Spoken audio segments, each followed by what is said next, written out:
உங்க நெஞ்சே வெடிச்சாலும் வெடிச்சிரும். நெஞ்செல்லாம் வெடிக்குமா? நெஞ்சு வெடிக்கும்னா அது பேட் நியூஸா தானே இருக்கணும். ஐயோ, சந்தோஷத்துல உங்க நெஞ்சே வெடிச்சிரும் சொன்னங்க. ஓ, அப்படி என்னமா விஷயம்? ஒரு நிமிஷம் இருங்க. கோமதி, கல்யாணம் நின்றுச்சு, 2 பேருமே போன் பண்ணல. இந்த ஸ்வீட்டை சாப்பிட்டாதான் நான் சொல்லுவேன். இது எதுக்கு கோமதி? என்ன விஷயம் முதல்ல சொல்லுமா? சாப்பிடுங்க. இந்த ஸ்வீட் எதுக்காகன்னு கேக்குறீங்களா? நீங்க பெரியப்பா ஆக போறீங்க. என்னங்க புரியலையா? அருணோட வாரிசு ரஞ்சிதா வயித்துல வளருதுங்க.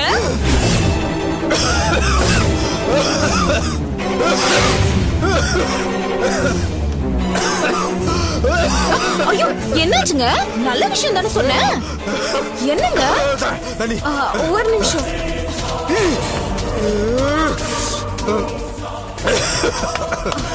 இந்தாங்க இந்தாங்க இந்தாங்க.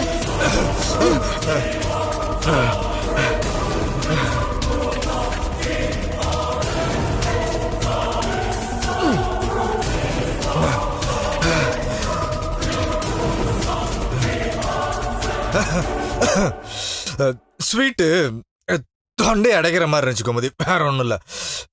தொண்டைய அடைச்சது ஸ்வீட்டா இல்ல ரஞ்சிதா கர்ப்பமா இருக்க விஷயமாங்க? இல்ல சந்தோஷத்துல அப்படி ஆயிடுச்சோன்னு கேட்டேன். எனக்கு எனக்கு ஒரு மாதிரி குழப்பமா இருக்குமா. ரஞ்சிதா இன்னும் அருணோட சேர்ந்து வாழவே ஆரம்பிக்கல, அதுக்குள்ள எப்படி? என்னங்க இப்படி கேக்குறீங்க? அருணுக்கும் ரஞ்சிதாக்கும் கல்யாணம் முடிஞ்சிருச்சு. ஒரே வீட்ல இல்லனாலும் அவங்க புருஷன் பொண்டாட்டி தானே. ரஞ்சிதாவும் அவங்க வீட்டு எதிர்க்கே குடியிருக்கா. அவரும் அடிக்கடி அங்க போயிட்டு வந்துட்டு தான் இருந்தாரு. எப்ப வேணாலும் அவங்க வாழ்க்கைய ஆரம்பிச்சிருக்கலாம்ல.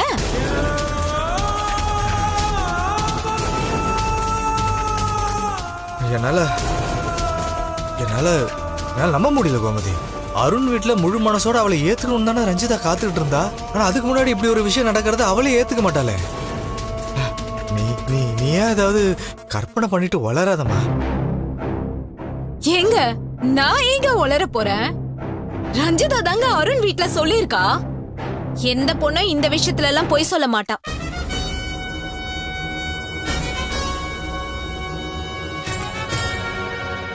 என்னாச்சுங்க?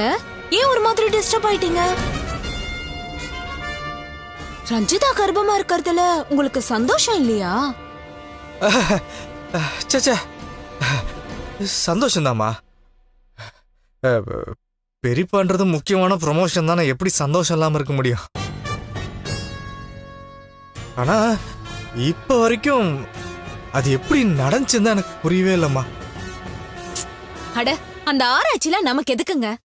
ஒரு கல்யாணத்துல எவ்வளவு பிரச்சனை வந்தாலும் ஒரு குழந்தை பிறந்தா சரியாயிடும் சொல்லுவாங்கல்ல. ரஞ்சிதா வாழ்க்கையிலயும் அதுதாங்க நடக்க போகுது. அருண் வீட்ல அவளை ஏத்துப்பாங்கன்ற நம்பிக்கை எனக்கு வந்துருச்சுங்க. இத நம்ம கொண்டாடணுங்க. எங்க, நான் வேணா உங்களுக்கு பிடிச்ச பால் பாயசம் செஞ்சு தரட்டுமா? இல்ல வேணாம் கோமதி, நான் ஸ்போர்ட்ஸ் கோச் இல்லையா, ஓவரா ஸ்வீட் சாப்பிடக்கூடாது. ஆனா எனக்கு அந்த மாதிரி எதுவும் இல்லைங்க. நான் இன்னைக்கு நிறைய ஸ்வீட் சாப்பிட போறேன். ரொம்ப சந்தோஷமா இருக்குங்க.